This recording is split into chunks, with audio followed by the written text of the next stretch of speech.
खबर उत्तर प्रदेश के बलिया जनपद से है, जहां दियाबाती प्रदर्शनी लगाकर जिलाधिकारी ने इस दीपावली पर बलिया की जनता को संदेश दिया। आपको बताते चले कि इस प्रदर्शनी में देसी वस्तुएं, माटी के दिए और गाय के गोबर से बने अद्भुत चीजों को दिखाया गया। साथ ही इस प्रदर्शनी में शामिल ज्ञान पिटका स्कूल की तरफ से एक अनोखा प्रदर्शनी भी लगाया गया।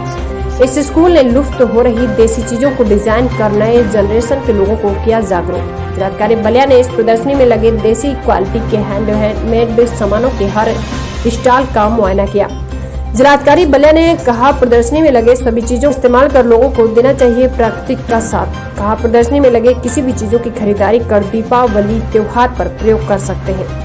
प्रदर्शनी में शामिल ज्ञान पिटका स्कूल की प्रिंसिपल ने कहा, ऐसे कार्यक्रम जनता के लिए बेहद जरूरी है।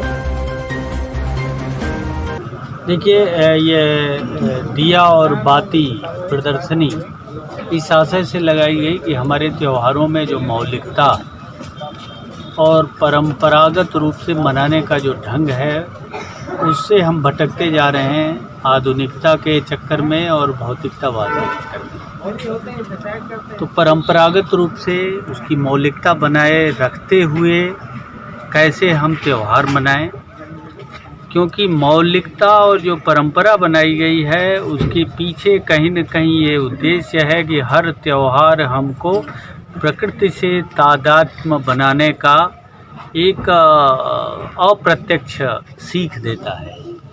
और इसीलिए हमारी परंपरा में, लोक परंपरा में जो इसको मनाने का जो विधि विधान है, उसमें प्रकृति है, समाज के जो विभिन्न वर्ग हैं वो सब सम्मिलित हैं, सबके लिए ये उत्सव है। और उसी में प्रकृति का संरक्षण है। जितना ही हम दूर भाग रहे हैं परंपरा से, उतना ही प्रकृति पर भी खतरा आ रहा है। ये एक संदेश जो है आप सब लोगों के माध्यम से जन जन में जाए, पूरे बलिया जनपद के वासियों में जाए और वो अपनी आदत में शुमार हो और दिमाग में बैठे। मेरा नाम संस्कृति सिंह है, ज्ञान पिटिका स्कूल की प्रिंसिपल हूँ। और ये दियाबाती मेले में जो मिस्टर शाही और मिसेस पूनम शाही की जो सोच है कि बलिया की जो पुरानी और चलती हुई ट्रेडिशंस हैं उनको बाहर ला करके हम फिर से उसके बारे में चर्चा करें और लोग उनको फिर से सजीव करें, उससे उनके साथ इस मेले के ज़रिए जुड़ी हुई। यदि आप हमारी संस्कृति में जो पर्व हैं उनका अगर आप देखें कि क्या उद्देश्य और इम्पोर्टेंस है, तो वो आपको हर चीज़ का जवाब प्रकृति में मिलेगा।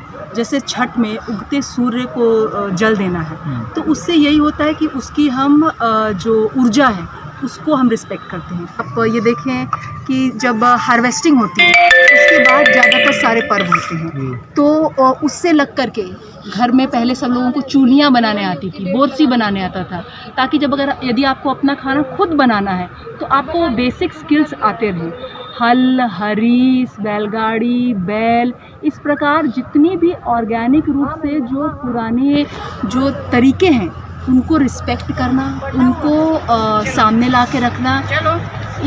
इस प्रदर्शनी के माध्यम से हमने वो कोशिश किया है कि रसोई में जो पुराने मिलेट्स थे, ज्वार, बाजरा, आपके जितने भी सिर्फ सिंथेटिक दालें और बासमती ही नहीं, और खाना बनाने का जो पुराना तरीका था कि चूल्हे पे बनाएं, मिट्टी के बर्तनों में खाएं, उन सब चीज़ों को फिर से हाईलाइट करने की कोशिश की गई है। हमारा यह सोचना है कि जो बच्चे होते हैं वही आगे बढ़ के बलिया की सिटीजन्स बनेंगे। तो शुरुआत से ही उनके टुवर्ड्स हम लोग कुछ इस प्रकार के काम करते रहें। जैसे कोविड अवेयरनेस कैंप अभी चलाया जा रहा है, हमारा उम्मीद है कि हम आगे भी इस तरह के कैंप करते रहेंगे। कुछ मकर संक्रांति पे भी हमारी एक पहल चल रही है कि हम कुछ करेंगे।